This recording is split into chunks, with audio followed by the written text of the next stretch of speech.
I'm glad you're all here, and this is our wonderful dress. We can fold our party dress, have a party. You can make these into garlands, of course, and you can even put people's names on them. You can decorate them with Oh, lace and ribbons and buttons, anything that you have around your house. I happen to just have pens and markers and stuff like that. So what I'll do today is if everybody mutes yourself for now, everybody okay. go ahead and put yourself on mute. I will do the demonstration. I'm going to teach you how to fold three things. This dress, this little evening dress, it's called. I'm going to pull it off so you can see. Oops, I want to pull it down. Let's see, I'll take it off the thing. So the evening dress is one style, and the coat and this dress. So there's three dresses and three pieces of clothing I'm going to show you how to do. So I'm going to go ahead and move them out of the way. And all of the dresses or the outfits need 6-inch paper. So whatever size, just as long as it's 6-inch or just a square, because you can make them any size. What I have here are different prints. And for my coat, I like to use solid colors. But if you want a printed coat, you're welcome to do that as well. So I've got a little black, just some solid colors and even a pink coat. But what I'm going to show you is first I'll show you the party dress. I'm just going to start with a sheet of paper. Now the thing you might need, I'm going to just show you the back of this. So what happens is when you're folding these, they tend to want to pop out. So I just use either a piece of Scotch tape or washi tape to just kind of keep it flat. Otherwise it kind of wants to stick out. So that if you have some tape handy, make sure you bring that, or if not, you can tape them later. But what's nice to have too, if you want to make your garlands, is some clothespins, mini clothespins, paper clips, staples, anything. Just Scotch tape you can also use to attach your string, and then some string. So this is baker's twine. That works great. If you don't have baker's twine, embroidery floss is great. Any kind of cording that you might want to have that's long. And these little baby clothespins are really cool. But if you don't have that, you can still attach it just to the back with some tape. And that I'll show you how we do that too. So we'll start with the folding part first. So the way you fold it, and sometimes I have to remember, it's been a while. Sometimes if I haven't folded something for a while, I have to refer to my diagram. But I can also send you. This is a little diagram that I did for it. It's really tiny, but I keep it with me. Is a reference, and I can send you a diagram, or I could post it. Actually, easier if I post it on the blog. And diagrams are handy to have if you're not really able to watch a video or something. It's just nice as a reference, especially if you've already folded it before. So to fold the dress, you want to start with your pattern side on the table, down. Let's see. So I'm going ahead. Now you fold the paper in half. Just fold it in half. And if you get stuck anywhere, remember, I will show you again after the demo. I'll show you again if you have any areas where you get stuck. We can work on that together. So you open it up, and now I have this fold here. I'm going to fold it in half again in the opposite direction. So now I have these two, basically 4 squares. So now I'm going to take the right and the left side, and I'm going to fold them in half, or just fold. I'm sorry, that's not in half. That's a covered fold. Basically, I'm just going to fold these right and left edges right to that center fold that I just made. Just fold them right to the center. And this is called a cupboard fold because when you see it, it kind of opens up like a cupboard door. That's kind of how I remember that. That's a cupboard fold. Now this is a part that I've got a shortcut here that is so much easier than anything I've ever seen in a diagram. So here we've got the paper with the folded edges on top. If you turn it over where you have the solid side, what we need to do is I'll start, I think you just have to watch this. I'm going to take this edge, it's a folded edge, and I call this a flip out fold. And what it is when I want to fold this all the way over, but instead of folding both layers, I flip the bottom layer out until it kind of slides out, and then I just bring that edge to the center. And I'm going to repeat that so you can see. So then I crease it. This is a great little shortcut. I'm turning the paper so that I have this folded edge right here. This is a folded edge. I want this folded edge to be over here, but I don't want to fold it over without flipping that bottom flap that's underneath. It just kind of slides out, and then I just bring that right into the center and then crease underneath, crease everything. So what that does, and I can repeat this if you get stuck, what that does is it creates this Z fold, which in most cases when you're doing origami, it's hard to do accurately. But the way this is, I think it's quicker and more accurate. The other way is, I even forgot how to do it the other way. But I can repeat this easily if you get stuck again. But so now I've got this piece here. And I'm going to just take the whole thing. Actually, I'm going to turn it over before I do that. Now I've got this fold, when you see the opposite side, I've got this beautiful two layers here, a little zigzag with a solid area panel facing up. So I'm not going to make a new fold, but I have a crease that's already here. I'm just going to crease. I'm just folding this part down that's already there. And the next thing is I'm going to create a fold that's about, about half an inch. It really doesn't matter. You don't have to take a ruler or anything to measure it, but just kind of fold it up. And what that does is now, if I turn it over, so I've just got another little zigzag fold. If I turn it over, you could see I've made the skirt. So this is the skirt, and this is going to be the top. If you can see that. So, and of course I've got the pattern paper might be more difficult.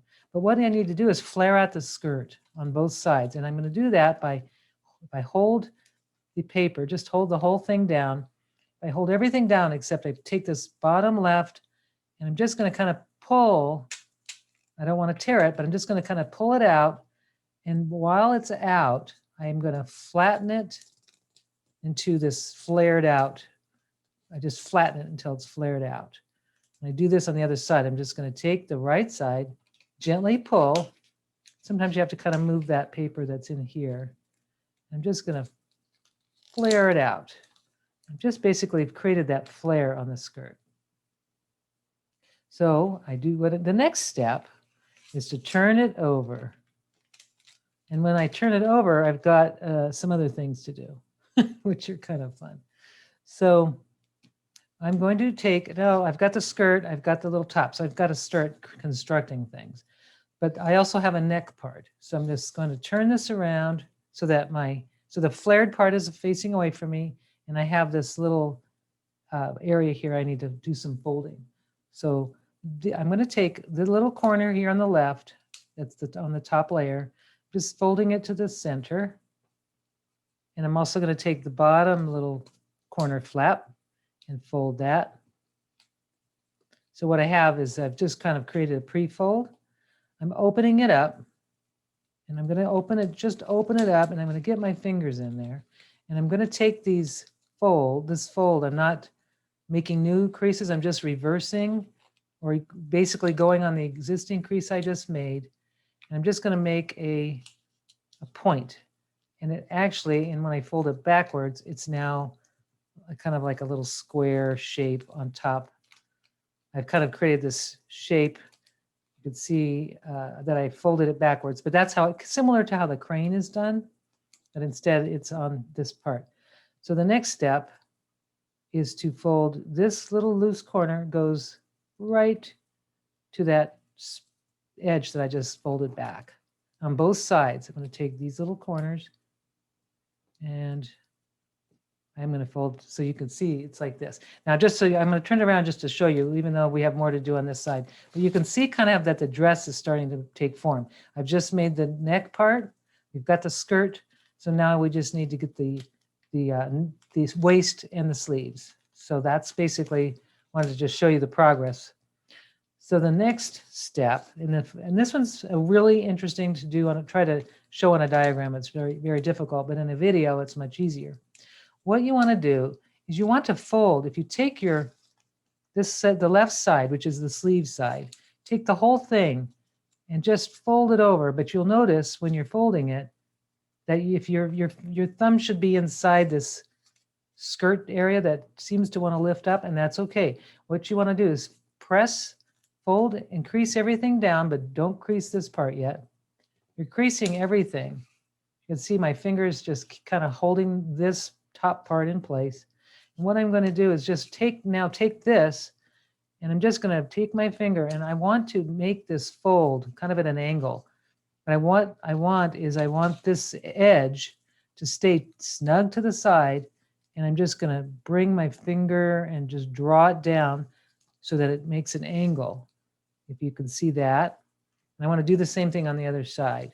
So I'm folding everything all as much as I can over, but I'm picking it up on the inside of this so that when I do, I fold it straight over. I'm going to crease it here at the top, and then my finger is going to hold that down. And while I hold it down, I just create a little crease that kind of at an angle to point out, to basically end, the crease ends at this bottom of the skirt, and this fold needs to stay tight to the side of the model. The next step, we're almost finished. In fact, it's almost finished. This was the hardest part to do. The next step is to create sleeves. Very simply, you take these little corners and you fold them at an angle, just similar to each other. It doesn't have to be exact, however you do it, but you fold it back like this. So you have it like this. This, you can see it's popping out. But I want to show you the dress is finished. So that is the first dress. So I will do it again. I can fold it again after I have shown you the other dress and the coat. But what I do is to just let you know how I just stop that popping up. I take some tape and I just tape it very simply right on the back. And if you want decoration, which is always nice, especially if you're going to use your banner in a place, in a window or someplace where you want to have it seen on both sides, which I need to find there it is. You can actually just cover it with something more decorative, like washi tape. Washi tape on its own does not stick that well. So that's why I always use the Scotch tape. And I could have been more careful and used scissors to make that prettier. But so that is this first dress. This is the party dress. The other dresses fold sort of similarly. In fact, I'll show you that. This one it took me a while to figure it out, and I don't know why, but it did. I don't know why it took me a while, but it's really not that difficult. So I'm going to show you the evening dress. So this is the party dress, and here comes the evening dress. So the evening dress starts exactly the same way as your party dress. You fold it in half, open it up, fold it in half in the other direction,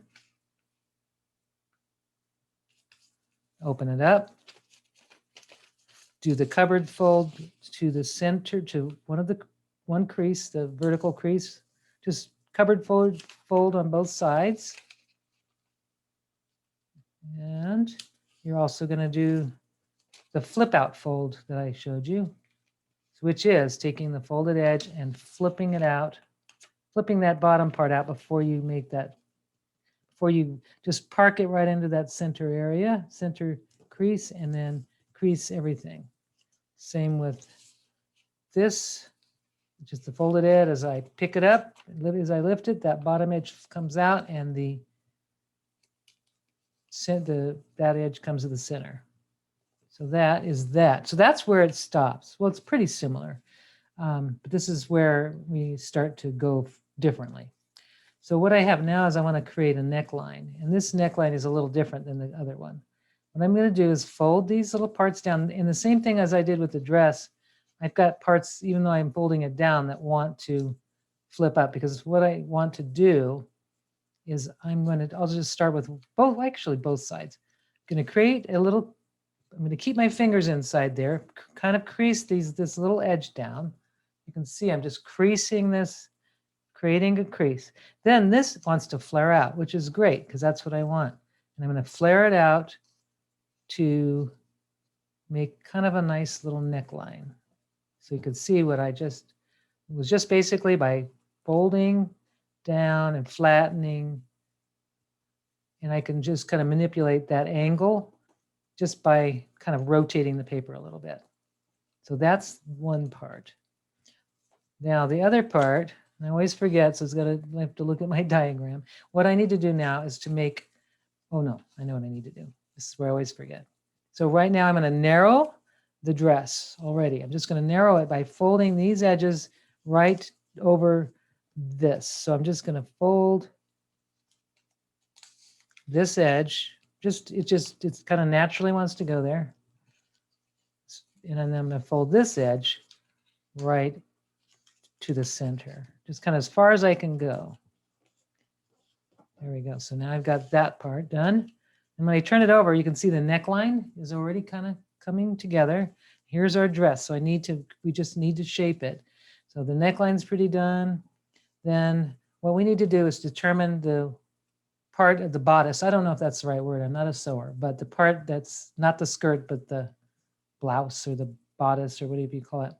Somebody probably can tell me what it is. What we need to do is, instead of in half, which this would be the halfway point, we don't want that because in the bodice, this part would be too long. So what I do is I use this as my point for the beginning of the skirt. So what I want to do is fold this part backwards, and just to create the length of the top part of just folding it. And I'd say, I'm going to just measure it. That's about a little more than ½ inch away from that first crease. So if you make a crease a little bit more than ½ inch away from that first crease, that's there already, then I think that's a good place to start. So I've made that crease. And then what I'm going to do is I'm going to bring this crease that I just made to meet the crease that was already there. And that way I do that is I'm just going to just take my fingers, pinch it, and look for that. I'm just going to find that crease, and there I did it. I found it, and once I found it, I crease everything underneath. So now I've got this. So you can see it's becoming a beautiful, beautiful skirt, and basically, but it needs some flaring out and a waistline. So what I need to do next is, now that I have that, I'm going to take these little edges on the right and the left. They're kind of little edges. Just going to fold them out at an angle. And you can choose your angle, how you want it. But I kind of fold them out as far as that will allow me to go, and without buckling. And I'm going to do the same thing on the other side. Just flare it out as far as I can go without tearing the end or causing it to wrinkle too much. It's okay if it happens on the inside, but you want it the outside, this part, to look good. I'll turn it over. And now I have, my dress is starting to flare out. So I'm going to make the narrow part of this waist. And the way to make the waist a little bit narrow is just basically, you're kind of going to pinch, make a pinch on the side with your finger, just very slight pinch. And depending on your paper and what kind of paper you have, you just create a little pinch fold. And you can see I just kind of pinched it inward. The whole thing. You just pinch it just ever so slightly. It doesn't need a lot. I just created this little pinch on both sides. And I'm turning it over, and I see I have a beautiful curved little waistline.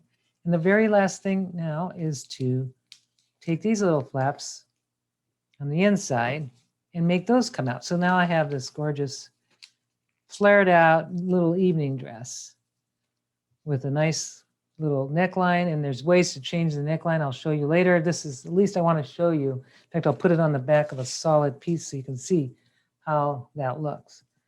So that is our second dress. Now, the coat is much easier than the first two. So coat is almost, it's just really fun and easy. So I'm going to go ahead and do this in pink. So I'm going to, I'll fold it in half. And fold it in half in the other direction. I'm going to cupboard door fold it in both directions.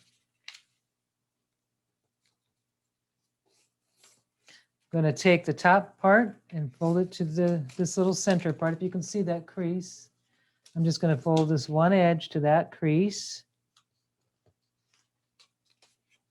Now I can turn it over so that my folded edges away from me. I have, and I'm just going to fold these little things at an angle, and hopefully this is a lot easier to see. I'm just going to kind of flare it out, and it depends on how much of a flare you want on your coat. It's up to you. Like if you have a dress that, like the dress that has more flare, you want your coat, this angle to go farther out. So this is kind of fun to play with this because, you know, you get a different one every time. So you can see I've got this little angle here. Now to create the sleeves, this is very simple. I put my finger in here into that little notch there, and I'm just going to flare it out. And that's creating the sleeve. I'm going to do the same on the right side. Just going to put my finger in and then flatten it. So my coat is nearly finished. Now I see that my little parts aren't exactly even, but that's okay. If I do want to fix that to make them more even, you can just adjust the angle of how you flatten it to make it more even. The very last part of this coat is I'm going to turn it over to narrow the sleeves. All I have to do is just a little tiny 1/16 of an inch fold on both sides. And that's up to you too, how wide you want your sleeves. But there is the coat. That's so easy, right? So what you would do if you want to make, I have a pin, you can make your buttons. Make them, you could put little cute little buttons, but if you don't, like I only have these, so, and you can make your little buttonholes. You can even do stitching around. You can make little appliques with anything you want. But what I love about this whole thing is this dress that I just made slides right into the coat, and it stays there. Doesn't go anywhere. I mean, unless you throw it around. But if you want this part to be gone, this little neckline, there's a way to cover that up, to fold that differently. What I do because I'm kind of lazy, I'm just going to fold it, these little parts down, and I'm going to just tuck them behind. And now I have this little sleeveless number that looks really cute. And I'm just going to slide that into my coat like that. And then you can attach your string and everything else. If you want to use your flared dress, if you want to put the flared dress because it's a little easier than this one, you can. What I did with the flared dress is I took it and I folded back the sleeves. I just folded them back and I narrowed, in fact, I can do that with this one. So if I want to fit this dress into this coat, this dress. So we've got two styles. And if I want this to go in here, it's just too much, too big. And of course, folding it out, it might look kind of cool, but we still need to narrow it somewhat. So what you do is you just take it and fold your edges back until you get to the kind of a flared out shape that you like. And see, I've got a nice angle, and I'll move my sleeves. So now I've got a little sleeveless dress. See, that's different than this one. And this one's actually a little bit easier to make, but that one is more just a different shape. But this one will also go wonderfully into your coat. It actually does what's nice about it is actually kind of, if you tuck these little areas into the sides, it will kind of flare out and look three-dimensional. So I've got it where it's coming out and wants to be like, has some shape, see how it has a little bit of shape to it. So there is our tutorial, and I'm going to open up. That's normal. Cute. That's so cute.